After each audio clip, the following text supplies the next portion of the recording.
Hello students, कैसे हैं आप सब। ओके, सो आज हम अपना टॉपिक डिस्कस करने वाले हैं कोऑर्डिनेशन। कोऑर्डिनेशन ऑब्वियसली चैप्टर 1 का हमारे सबसे ज़्यादा इंपॉर्टेंट टॉपिक है। बहुत बार एग्जाम में पूछा गया है, बहुत बार एग्जामिनर इसके बारे में पूछते हैं। तो आज हम इस टॉपिक को डिस्कस करते हैं एक बारी। सबसे पहले एक बार इसका मीनिंग देखेंगे, मीनिंग क्या है, फिर थोड़ा सा आगे इसके कुछ फीचर्स डिस्कस करेंगे और why coordination और how coordination is required, planning, organizing, staffing, directing, controlling।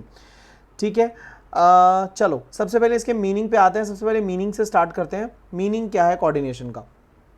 चलो जी, what is the meaning of management, sorry what is the meaning of coordination. आपको क्या लगता है कोऑर्डिनेशन का मतलब क्या है? देखो, नाम से ही पता लग रहा है, कोऑर्डिनेट करना, चीज़ों को कोऑर्डिनेट करना। कोऑर्डिनेट का मतलब क्या होता है? चीज़ों को जोड़ना, आपस में एक दूसरे के साथ सिंक्रोनाइज करना। बेसिकली कोऑर्डिनेशन का मतलब ये है। अगर हम थोड़ा सा बुकिश लैंग्वेज में जाकर एनसीईआरटी की बात देखें तो एनसीईआरटी क्या कहता है हमें कि कोऑर्डिनेशन का मतलब क्या है। देखो, कहता है the process by which a manager synchronises the activities of different departments. कहता है ये वो प्रोसेस है जिसके अंदर मैनेजर सिंक्रोनाइज करता है। देखो बेटा, मैंने हमेशा अपनी वीडियोस में एक बात आपको बोली है, सीबीएसई कीवर्ड्स को देखता है। बीएसटी में कीवर्ड्स का बहुत बड़ा रोल है। ऑल्दो मैंने कहा था कि मैं कुछ कीवर्ड्स आपको शेयर भी कर दूंगा, आप मेरे ब्लॉग से जाके जो कीवर्ड्स है वहाँ से डाउनलोड भी कर सकते हैं। ये कीवर्ड्स का ना बहुत बड़ा रोल है। अगर कीवर्ड्स लिखे होंगे ना तो हमारे आंसर में ना ऑटोमेटिकली एक जान आ जाती है। जैसे मैं आपको एक छोटा सा एग्जाम्पल देता हूँ। बहुत सारे लोग बटर बहुत पसंद करते हैं, तो उनको लगता है कि खाने में जैसे ही बटर डालते हैं ना तो एक जान आ जाती है, जस्ट लाइक दैट। तो सीबीएसई के लिए कीवर्ड्स इज लाइक बटर। ठीक है, तो आपको कीवर्ड जरूर यूज करने हैं अपना आंसर लिखते हुए। ठीक है, तो क्या कह रहा है, the process by which a manager synchronises the activities of different department is known as coordination. ठीक है, अब एक बार समझो कोऑर्डिनेशन का मतलब क्या है। देखो, सीधी सी बात है, अगर मान लेते हैं एक ऑर्गेनाइजेशन में दो लोग हैं, एक फाइनेंस मैनेजर है और एक इन्वेस्टमेंट मैनेजर है। इनफैक्ट ये कॉन्सेप्ट, ये टॉपिक आपका चैप्टर 9 फाइनेंशियल मैनेजमेंट से रिलेटेड है। उसको एग्जांपल समझा के बता रहा हूँ, वहाँ भी काम आएगा। ठीक है, अगर मैं आपको बोलता हूँ एक इन्वेस्टमेंट मैनेजर है और एक फाइनेंस मैनेजर है। अब ये जो इन्वेस्टमेंट मैनेजर है और ये जो फाइनेंस मैनेजर है, क्या इन दोनों का एक दूसरे के साथ मिलके काम करना, सिंक्रोनाइज होकर काम करना, कोऑर्डिनेशन करना जरूरी है? हाँ, कैसे? बेटा एक बात सोचो, लेट्स सपोज एक ऑर्गेनाइजेशन में मैंने जैसे अभी बोला कि एक फाइनेंस मैनेजर है, एक इन्वेस्टमेंट मैनेजर है। फाइनेंस मैनेजर ने बाहर से पैसा लिया 10% पे। जहां से पैसा बोरो किया, जिस भी कंपनी से या बैंक से या किसी भी प्राइवेट लेंडर से अगर पैसा बोरो किया 10% पे, तो that amount should be invested. उस पैसे को, उस अमाउंट को इस तरीके से इन्वेस्ट करना है, उस पैसे को, उस अमाउंट को इस तरीके से इन्वेस्ट करना है कि कम से कम हम 10% से ज़्यादा कमाएं। अदरवाइज तो बेटा ये घाटे का सौदा हो जाएगा, कोई फायदा ही नहीं है। अगर आप 10% पे लेके 8% पे लगा रहे हो, 6% पे लगा रहे हो, यानी कि जहाँ पे पैसा इन्वेस्ट कर रहे हो वहाँ से सिर्फ 6% कमा रहे हो या 8% कमा रहे हो, कोई फायदा नहीं है। तो इसका मतलब क्या हम ये कह सकते हैं कि उन दोनों के बीच में एक कोऑर्डिनेशन होनी चाहिए, एक सिंक्रोनाइजेशन होनी चाहिए, कि उनको ये बात समझनी चाहिए कि जब भी फाइनेंस मैनेजर इस पैसे को 10% पे रेज करे तो वो ये बात कम्युनिकेट करे, वो ये बात कोऑर्डिनेट करे। किसके साथ कोऑर्डिनेट करे? इन्वेस्टमेंट मैनेजर के साथ, कि आप जहां पर भी इन्वेस्ट करें वहां पर ये चीज़ ध्यान रखें कि कम से कम वहां से हम 10 से ज़्यादा कमाएं, 11 कमाएं, 12 कमाएं, 15 कमाएं, लेकिन 10 से ऊपर होना चाहिए। बस यही चीज़ है। दोनों में कोऑर्डिनेशन, दो डिपार्टमेंट्स के अंदर कोऑर्डिनेशन होना बहुत ज़रूरी है। दो लोग जो मिलकर काम कर रहे हैं उनके अंदर कोऑर्डिनेशन होना बहुत ज़रूरी है। एक छोटा सा और एग्जाम्पल देता हूँ मैं आपको कोऑर्डिनेशन से रिलेटेड। मुझे क्या लगता है, समटाइम्स जब एक घर बनता है बेटा, कोई बिल्डिंग बनती है, कोई फ्लैट बनता है, तो वहाँ पर जो जो लेबर होती है, जो मिस्त्री होते हैं वो, और जो पर्सन फ्लोरिंग का काम कर रहा है वो, और जो इलेक्ट्रीशियन होता है, जो इलेक्ट्रिसिटी का काम कर रहा है, इन लोगों में आपस में बहुत अच्छी कोऑर्डिनेशन होती है। आप एक बात सोचो, जनरली जब भी फ्लोरिंग का काम होता है, फ्लोरिंग का काम फाइनलाइज होने से पहले, लास्ट जो फिनिशिंग होती है वो होने से पहले, जो रूफ होती है ना, उसका जो पेंट होता है वो पहले ही हो जाता है। अगर फ्लोरिंग फाइनलाइज होने के बाद रूफ का पेंट करवाएंगे तो क्या होगा? सारा का सारा पेंट नीचे गिरेगा, उससे क्या होगा? सारी फ्लोरिंग खराब हो जाएगी। इनफैक्ट जिस टाइम घर बनना स्टार्ट होता है या जब घर बन रहा होता है तो आजकल तो खैर जो एसीज हैं उसकी भी अंडरग्राउंड फिटिंग होती है, तो वो साथ के साथ बाय द टाइम जैसे जैसे उनकी दीवारें खड़ी होती जाती है ना, वैसे वैसे बाय द टाइम वो अपनी फिटिंग्स करते जाते हैं। अदरवाइज क्या होगा, वो दीवार बना चुके हैं, प्लास्टर हो चुका है, अब इलेक्ट्रीशियन आ रहा है और वो कह रहा है कि मैं ये दीवार यहाँ से तोड़ूंगा, ये छिलूंगा और फिर यहाँ पे अपनी इलेक्ट्रिसिटी की फिटिंग करूंगा, विच इज़ नॉट करेक्ट। क्या उनके बीच में भी कोऑर्डिनेशन की जरूरत है? बिल्कुल। मैं आपको एक पिक्चर दिखाता हूँ कोऑर्डिनेशन की। एक बार इस पिक्चर को ध्यान से देखना ज़रा। ऑल्दो ये मैं जनरली कुछ कॉन्सेप्ट समझाने के बाद कई बार दिखाता हूँ पूरा, एक बार ज़रा इसे समझने की कोशिश करना इस पिक्चर को। I can show you, wait, yes, this picture, if you can see what this picture is saying. ये पिक्चर क्या कह रही है एक्चुअली में? क्या है, लेट्स सपोज जैसे आपने देखा होगा हमारे दिल्ली में जब मेट्रो का काम स्टार्ट हुआ, हुआ तो बहुत सारी जो कंपनीज थी उनको कॉन्ट्रैक्ट मिला उस काम को करने के लिए, और ड्यू टू दिस थिंग कि हमें बहुत जल्दी जल्दी काम कंप्लीट कराना था, तो हमने क्या किया, जनरली कुछ ऑर्गेनाइजेशंस को पार्टनरशिप में काम दे दिया कि 2 ऑर्गेनाइजेशन को बोला आप मिलके काम कर लो। अब लेट्स सपोज मैं एक छोटा सा एग्जांपल देता हूँ कि 10 स्टेशन है, हम ऐसा ले लेते हैं कि एनएसपी का एक स्टेशन है, एनएसपी से लेके मधुबन चौक तक एक पर्टिकुलर ऑर्गेनाइजेशन को बनाने के लिए मिला, और मधुबन चौक से रिठाला तक एक पर्टिकुलर ऑर्गेनाइजेशन को बनाने के लिए मिला। अब जब ये 2 ऑर्गेनाइजेशन यहां से लेके यहां पे, यहां से लेके यहां तक हमें एक एरिया जो है हमारा, यहां से लेके यहां तक हमें डिसाइड करना है, और ये ऐसे ट्रैक है। अगर बेटा 2 ऑर्गेनाइजेशन है, इनको अपना ट्रैक बनाना है, तो क्या इन दोनों को आपस में कोऑर्डिनेशन करना जरूरी है? बिल्कुल जरूरी है। जब तक ये दोनों ऑर्गेनाइजेशंस आपस में कोऑर्डिनेशन नहीं करेंगी तब तक इनका काम स्मूथली नहीं हो पाएगा। अदरवाइज यही हाल होगा जो आप स्क्रीन पे देख पा रहे हैं। क्या होगा अल्टीमेटली, लास्ट में आने के बाद इनका जो ट्रैक है वो मैच ही नहीं करेगा। सो बेटा ये कोऑर्डिनेशन की कुछ इंपॉर्टेंट चीज़ें हैं जो हमें समझना बहुत ज़रूरी है, और वैसे भी मैंने कहा कि बहुत इंपॉर्टेंट टॉपिक है, तो डेफिनेट सी बात है एग्जाम के लिए हमें इसे प्रिपेयर भी करना है। चलिए सबसे पहले आते हैं इसका एक बार मीनिंग डिस्कस करते हैं, फिर वापस आऊँगा नीचे इसके फीचर्स पे। सबसे पहले क्या कहता है, मैंने आपको एक रफ आइडिया तो दे दिया था इसके मीनिंग का। फिर कहता है coordination is the essence of management. Coordination management की एक जरूरत है, ये एक एसेंस ऑफ मैनेजमेंट है। कहता है it is the force that binds all other functions of management. Management के फंक्शंस क्या है बेटा? POSDC, planning, organising, staffing, directing, controlling. कहते हैं कोऑर्डिनेशन एक एसेंस है, कोऑर्डिनेशन एक जरूरत है जो ये सारे फंक्शंस को जोड़ के रखती है, सारे फंक्शंस को मिला के रखती है, सारे फंक्शंस को जोड़ के एक साथ एक सीरीज में बांध के रखती है। जैसे एक छोटा सा एग्जांपल देता हूं बेटा मैं आपको। लेट्स सपोज अगर आपने देखा हो एक पर्ल नेकलेस होता है, तो एक पर्ल नेकलेस अच्छा कैसे लगता है? जब वो एक नेकलेस की शेप में होता है, ठीक है। पर्ल जब उसको धागे के साथ पिरो देते हैं तो उसे एक नेकलेस बना देते हैं, ठीक है।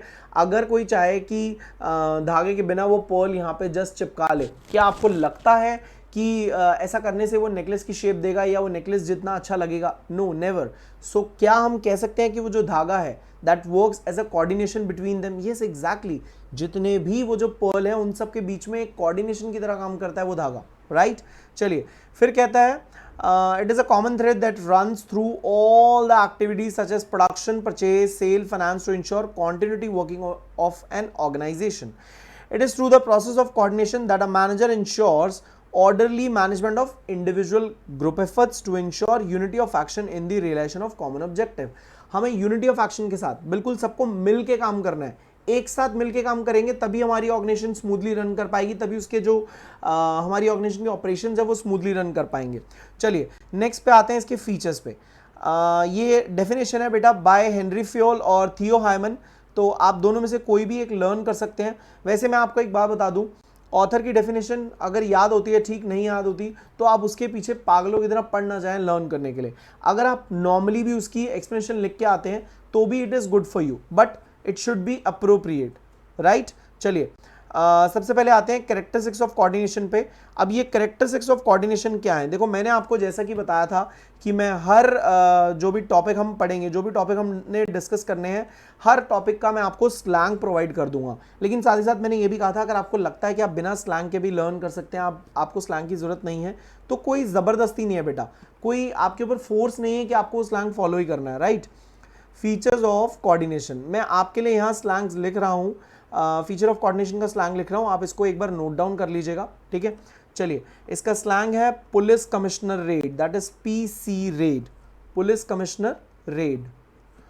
ओके, सो सबसे पहले पी से क्या है, ऑल परवेसिव। अगर आप लोगों ने मेरी पहले की वीडियोस देखी हो या लाइव वीडियो देखी हो तो उसके अंदर आपको एक चीज मिलेगी जो मैंने डिस्कस करी थी कि जहां पर भी मैनेजमेंट की बात आएगी ना बेटा, जहां पर भी, वहां पर ऑल परवेसिव और कॉन्टिन्यूस, ये दो पॉइंट ऐसे हैं विच इज लाइक अ रामबाण, जो आप कहीं भी यूज कर सकते हो, लेकिन मैनेजमेंट की बात होनी चाहिए तभी। चलिए नेक्स्ट पे आते हैं, C. C is what, that is a continuous process. ये एक कॉन्टिन्यूस प्रोसेस है।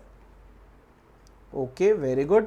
फिर आते हैं नेक्स्ट पे, raid R, that is responsibility of all the managers.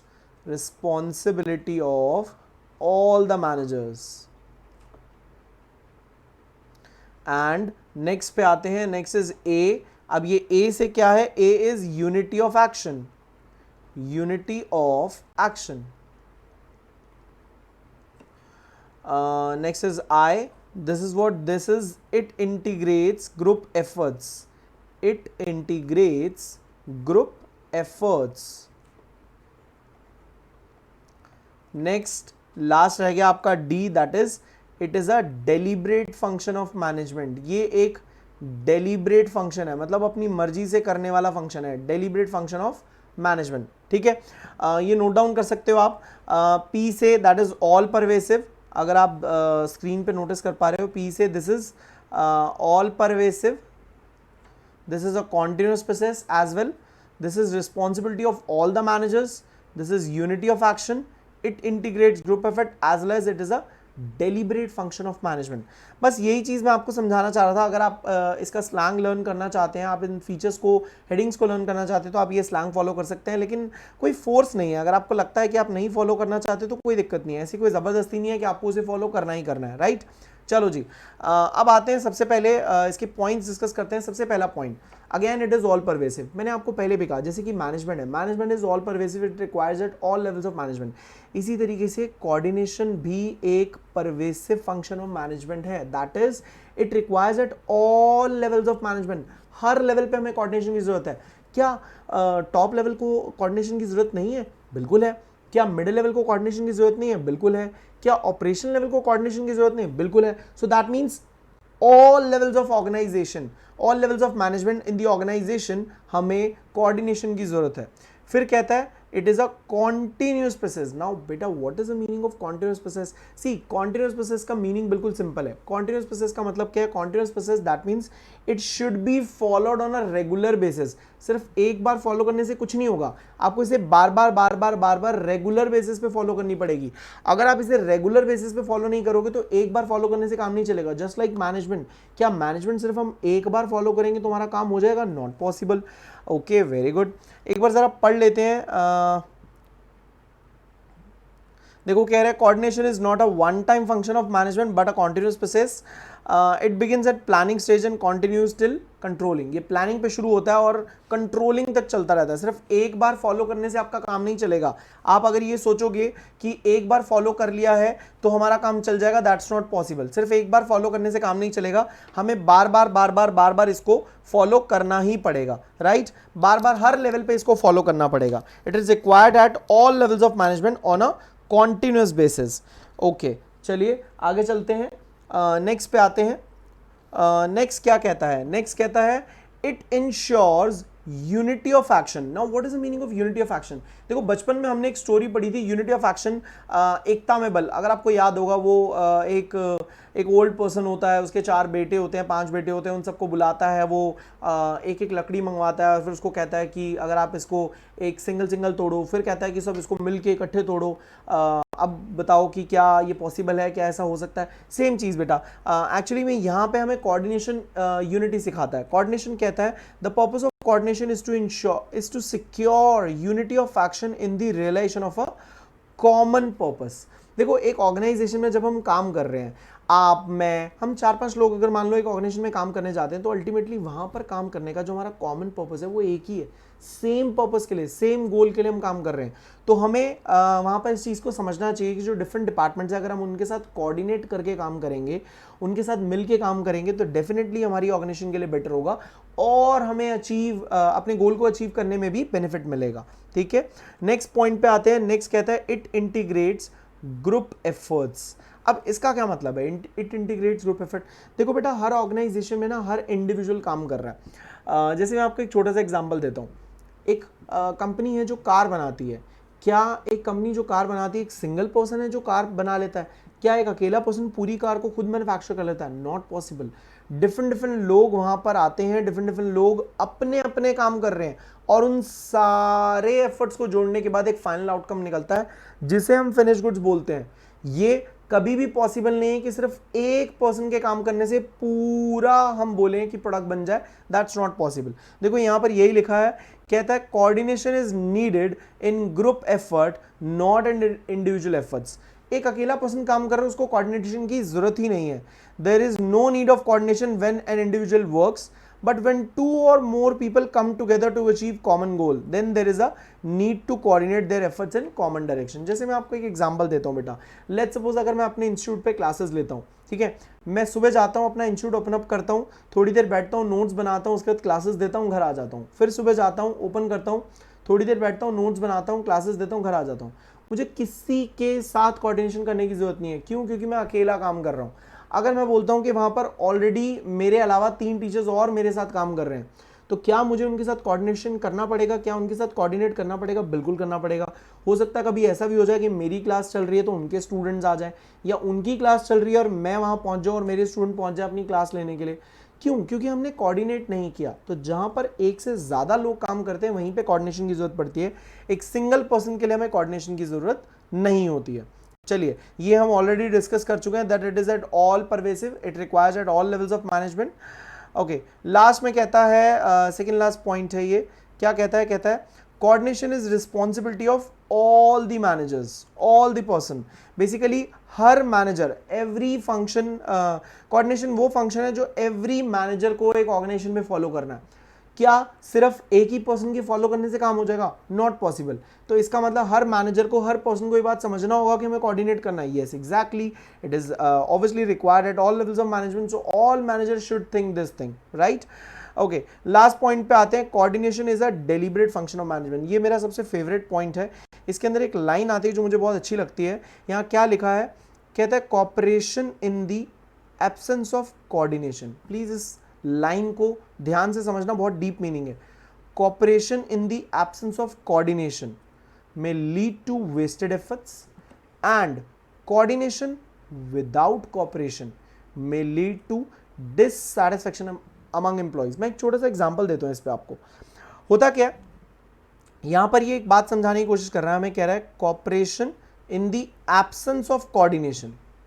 Corporation तो है लेकिन कोऑर्डिनेशन नहीं है, कॉपरेशन तो है लेकिन कोऑर्डिनेशन नहीं है, और यहां पर कह रहा है कोऑर्डिनेशन तो है लेकिन कॉपरेशन नहीं है। मैं एक छोटा सा एग्जांपल देता हूं, पहले ये सिचुएशन समझेंगे फिर इस पे आएंगे। देखो होता क्या है, लेट्स सपोज आपने देखा होगा कई बार स्कूल में क्या होता है कि टीचर्स जब प्रोजेक्ट बनवाती हैं तो वो ग्रुप्स डिसाइड कर देती हैं कि ये 2 बच्चे सेम बना लो, ये 2 बच्चे सेम बना लो, या उधर के उस लाइन के 2 बच्चे सेम बना लो, या 4 बच्चे मिलके सेम बना लो। अब होता क्या है, लेट्स सपोज टीचर ने ग्रुप्स बना दिए 2-2 बच्चों के, और आपको ऐसे बच्चे के साथ पेयर कर दिया जिससे आपकी बिल्कुल नहीं बनती, जो आपको बिल्कुल पसंद नहीं है, ठीक है। और टीचर ऐसी है जिसके सामने आप डिनाई नहीं कर सकते, जिसके सामने आप मना नहीं कर सकते कि मुझे आपकी बात नहीं माननी है। तो ये क्या कह रहा है?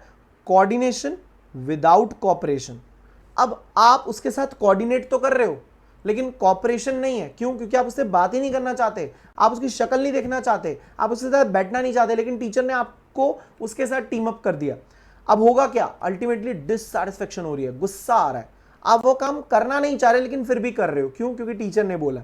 मैंने क्या बोला? पहले मैंने कंडीशन लगा दी कि आप टीचर को बोल नहीं सकते, टीचर को मना नहीं कर सकते। जो उस टीचर ने कह दिया आपको उसकी बात माननी है। सो दैट मीन्स कोऑर्डिनेशन तो है वहां पर लेकिन कोऑपरेशन नहीं है। क्यों?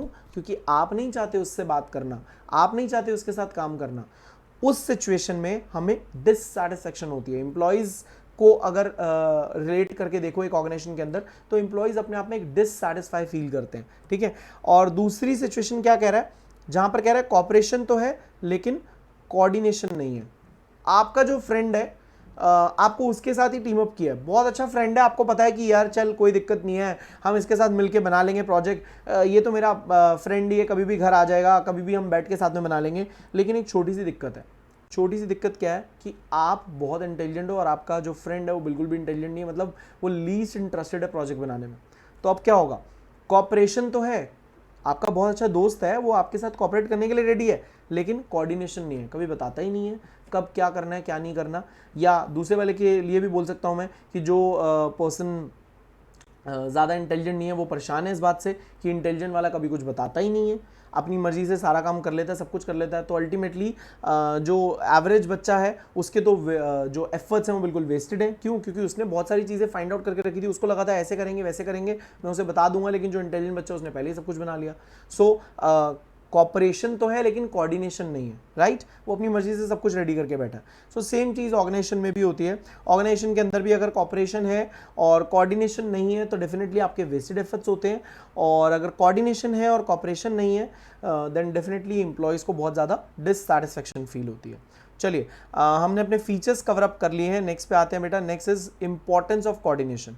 देखो अगर आप देख पा रहे हो इन दी एब्सेंस ऑफ कोऑर्डिनेशन क्या हो रहा है, रिजल्ट क्या है, क्योस हो रहे हैं ऑर्गेनाइजेशन के अंदर।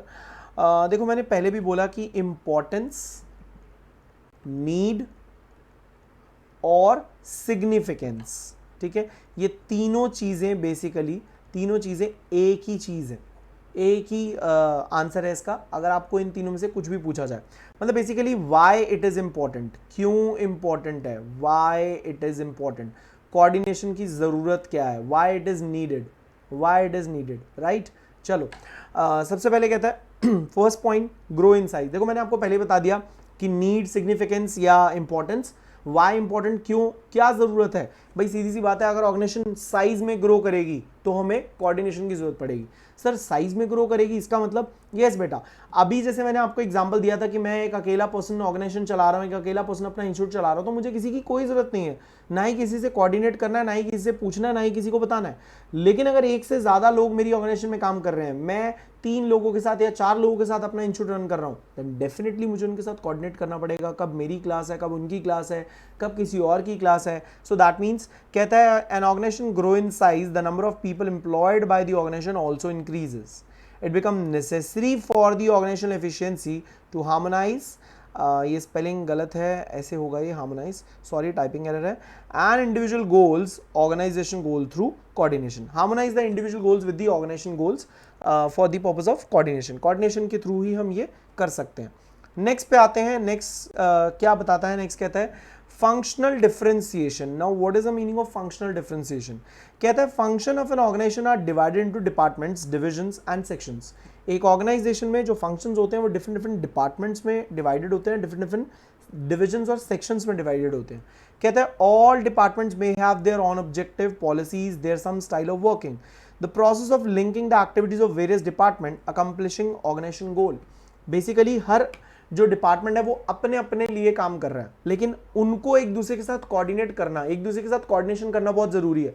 क्योंकि अगर हर डिपार्टमेंट जो अपने डिपार्टमेंट के गोल के लिए, अपने डिपार्टमेंट के टारगेट के लिए काम कर रहा है, अगर वो एक दूसरे के साथ कोऑर्डिनेशन नहीं करेंगे तो बेटा वेस्टेड एफर्ट्स हो जाएंगे कहीं ना कहीं। अगर वो एक दूसरे के साथ कोऑर्डिनेशन नहीं करेंगे तो नहीं समझ पाएंगे कि कब किस डिपार्टमेंट को कौन सा स्टेप लेना था, कब किस डिपार्टमेंट को किस चीज़ की जरूरत थी। सो दैट मीन्स उन दोनों का एक दूसरे के साथ कोऑर्डिनेशन होना बहुत ज़्यादा ज़रूरी है, ठीक है।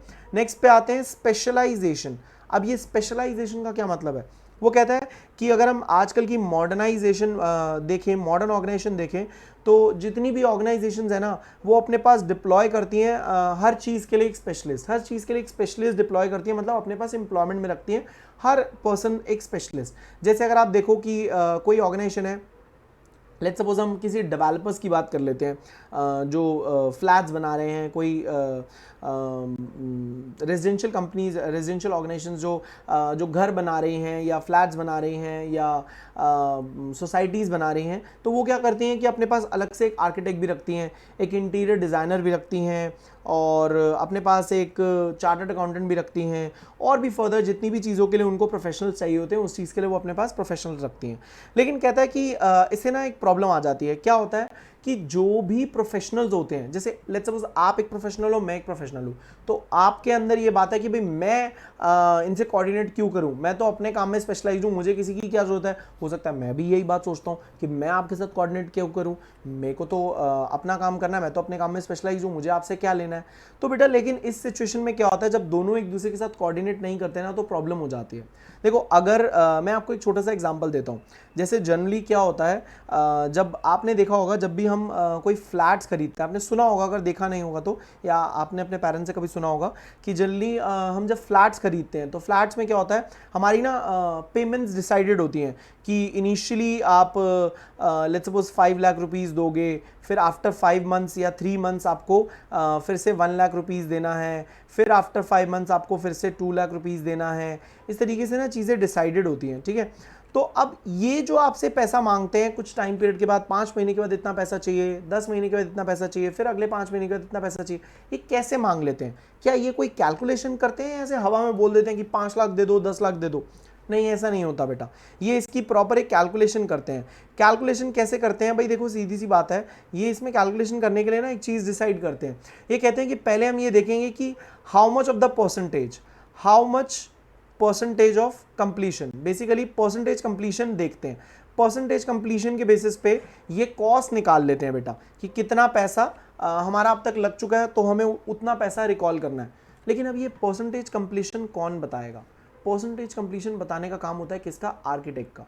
और उसको कैलकुलेट करने का काम किसका होता है? कितनी कॉस्ट कहाँ लगी, कितने पैसे कहाँ लगे, ये सारा काम किसका होता है? ये सारा काम होता है बेटा चार्टर्ड अकाउंटेंट का। अगर दोनों एक दूसरे के साथ कोऑर्डिनेट नहीं करेंगे, अगर दोनों एक दूसरे के साथ मिलकर काम नहीं करेंगे, तो क्या होगा? ऑर्गेनाइजेशन काम नहीं कर पाएगी। तो ये बहुत ज़रूरी है, कहता है in the organisation keeping in mind the need for specialisation due to greater complexity and diversity in the way of functioning, in order to integrate the different approaches, interest or opinion, the specialist and resolve conflict between them, coordination is essential। उनके बीच में basically coordination होना चाहिए, rather एक दूसरे की different opinion नहीं होने चाहिए। एक दूसरे के लिए हमारे लिए एक दूसरे के लिए ना बस यही फीलिंग होनी चाहिए कि हम उनके साथ मिलके काम करें, यूनिटी ऑफ एक्शन में काम करें, क्योंकि दोनों ही एक दूसरे के लिए ज़रूरी हैं। वो अपने लेवल का काम कर रहा है तो वो सिर्फ अपने लेवल का काम कर सकता है। फाइनलाइज जो वर्क है, जो आगे का वर्क है, वो अनदर पर्सन ने करना है। लेकिन आगे का काम तभी हो पाएगा जब उससे पहले का जो स्टेप है वो कंप्लीट होगा। So this is very much required in an organisation जहाँ पे दो स्पेशलिस्ट काम करते हैं। उनको एक दूसरे की बात को सुनना भी चाहिए, समझना भी चाहिए और कोऑर्डिनेशन को फॉलो करना चाहिए। चलिए नेक्स्ट पे आते हैं। मैंने आपको फिर से पिक्चर दिखा दी जो मैंने आपको पहले दिखाई थी। अब समटाइम्स आपसे एग्जाम में क्वेश्चन आता है, ये लास्ट टॉपिक डिस्कस कर रहे हैं।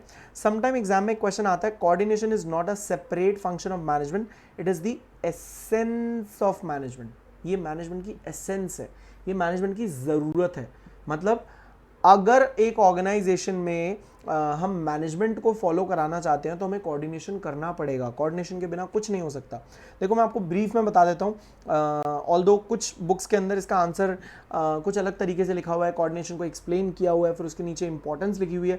गलत वो भी नहीं है, बट मुझे लाइक जो मैं जिन ऑथर्स को फॉलो करता हूँ, मैंने जिन ऑथर्स की बुक देखी उसके हिसाब से मुझे ये ज़्यादा बेटर वे लगा। सो दैट्स वाई मैंने इस तरीके से इस आंसर को प्रेजेंट किया है। क्या कहता है? Coordination is not a separate function of management, it is the essence of management. पहले आप थोड़ा सा इंट्रो दोगे, फिर कहता है it is that force that binds all other functions of management, it is implicit and inherent in all functions of management. कहता है ये वो फोर्स है, ये वो जरूरत है, ये वो फोर्स है जो बाकी फंक्शंस को जोड़ के रखती है। अच्छा, उसके बाद आपको कुछ नहीं करना, उसके बाद बस आपको ना एक एक लाइन में इस चीज को एक्सप्लेन करना है। How coordination is required in planning, how coordination required in organizing, how coordination is required in staffing, directing and controlling। अब ये organizing में कैसे ज़रूरत है इसकी, planning में कैसे ज़रूरत है इसकी, staffing में कैसे ज़रूरत है इसकी, और फर्दर आगे जितने भी इसके फंक्शंस है उसमें कैसे कैसे इसकी ज़रूरत है। मैं आपको एक एक लाइन पढ़ के बता देता हूँ। कहता है there has to be coordination between objectives and available resources of the organisation. देखो जो हमारे ऑब्जेक्टिव्स हैं, जो अवेलेबल रिसोर्सेज हैं, उसके बीच में कोऑर्डिनेशन होना जरूरी है। क्योंकि जनरली जब प्रोडक्शन डिपार्टमेंट कुछ प्लान कर रहा है और सेल्स डिपार्टमेंट अपना टारगेट प्लान कर रहा है, तो दोनों के बीच में कोऑर्डिनेशन होना बहुत जरूरी है, क्योंकि प्रोडक्शन डिपार्टमेंट को अगर ये पता ही नहीं होगा कि आपका सेल्स डिपार्टमेंट का प्लान कैसा है, तो वो जब कोऑर्डिनेशन नहीं करेगा उसके साथ, तो वो उस तरीके से प्रोडक्शन नहीं कर पाएगा, राइट। इनफैक्ट परचेज मैनेजर के साथ भी उसको कोऑर्डिनेशन करना है, तभी तो वो बोल पाएगा उसे कि मुझे और ऑर्डर की रिक्वायरमेंट है। नेक्स्ट कहता है ऑर्गेनाइजिंग के अंदर कैसे जरूरत है।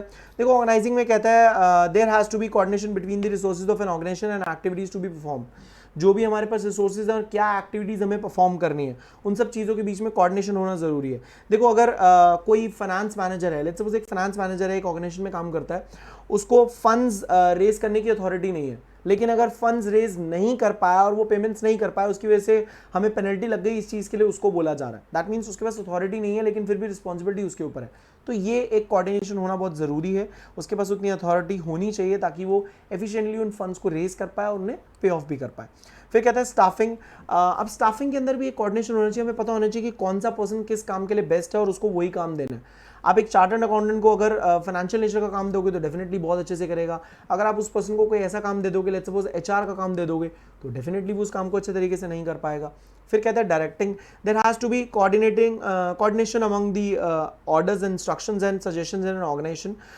देखो सबऑर्डिनेट्स और जो मैनेजर है उनके बीच में भी कोऑर्डिनेशन होना बहुत ज़रूरी है। वो टाइम टाइम उनको मोटिवेट करते रहे, वो टाइम टाइम उनको रिजल्ट देते रहे और उनके काम को सुपरवाइज करते रहे। ये कोऑर्डिनेशन होना बहुत ज़रूरी है, तभी ऑर्गेनाइजेशन में डायरेक्टिंग कंप्लीटली फॉलो हो पाएगा। और कंट्रोलिंग में क्या कहता है, देखो कंट्रोलिंग में तो आपको पता ही है कि कंट्रोलिंग में हम क्या करते हैं, जो भी हमने काम किया, जो हमने स्टैंडर्ड्स बनाया और जो हमने काम किया एक्चुअल में, हम उन दोनों को कंपैरिजन करते हैं, ठीक है। एग्जांपल में क्या कह रहा है, देखो कह रहा है कि if target output is 100 units and actual output is 80 units, then corrective actions, हमें करेक्टिव एक्शंस लेना बहुत जरूरी है। तो यहाँ पे भी कोऑर्डिनेशन की जरूरत है। देखो अगर आपने चेक किया कि आपके जो प्लान्स थे, आपके प्लान के हिसाब से 100 यूनिट्स पूरी होनी चाहिए थी और बनी सिर्फ 80 यूनिट्स, तो रीजन फाइंड आउट करो। रीजन फाइंड आउट करने के बाद उसके लिए करेक्टिव एक्शंस लेना भी बहुत जरूरी है, क्योंकि बेटा अगर आपने रीजन फाइंड आउट कर लिया और आपने रीजन फाइंड आउट करने के बाद उस पर करेक्टिव एक्शन नहीं लिया, तो रीजन फाइंड आउट करने का कोई फायदा ही नहीं है, कोई रेलिवेंस ही नहीं हुआ रीजन फाइंड आउट करने का, राइट। तो बस यही आपको मुझे आज की क्लास में समझाना था। बस मैं ये टॉपिक यहीं पे एंड करता हूँ और इसके फर्दर और जो टॉपिक्स हैं, ऑल्दो मैं अपनी लाइव क्लासेस के अंदर भी बहुत सारे टॉपिक पिकअप कर रहा हूँ और मैं कोशिश करूँगा, मैंने लाइव क्लास में भी ये बात बोली है बेटा कि अगर मैं सारे टॉपिक्स लाइव क्लास के थ्रू कवर अप करने की कोशिश करूँगा तो डेफिनेटली बहुत टाइम लग जाएगा और हमारे पास टाइम बहुत कम है। So I try to do this thing कि मैं इस तरीके से कुछ टॉपिक्स पिक करके उनकी वीडियोस शेयर करता जाऊं, एज वेल एज फर्दर आगे के जो टॉपिक्स हैं वो मैं अपनी लाइव क्लास में डिस्कस करता जाऊं।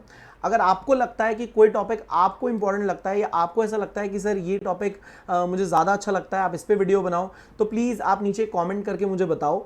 चैनल को सब्सक्राइब करो ताकि आपके पास डेली अपडेट्स आती रहें और आप मुझे नीचे कमेंट सेक्शन में बताओ कि कौन से टॉपिक पे आप चाहते हो कि मैं वीडियो बनाऊं और आपको वीडियो बना के मैं पोस्ट करूं, ठीक है। और एज वेल एज बाकी सारी इन्फॉर्मेशन तो आपको नीचे मिल ही जाएंगी। डिस्क्रिप्शन के अंदर मैंने सारे लिंक दिए हुए हैं, आप मेरे ब्लॉग पे जा सकते हैं, वहाँ से नोट्स डाउनलोड कर सकते हैं ईजिली।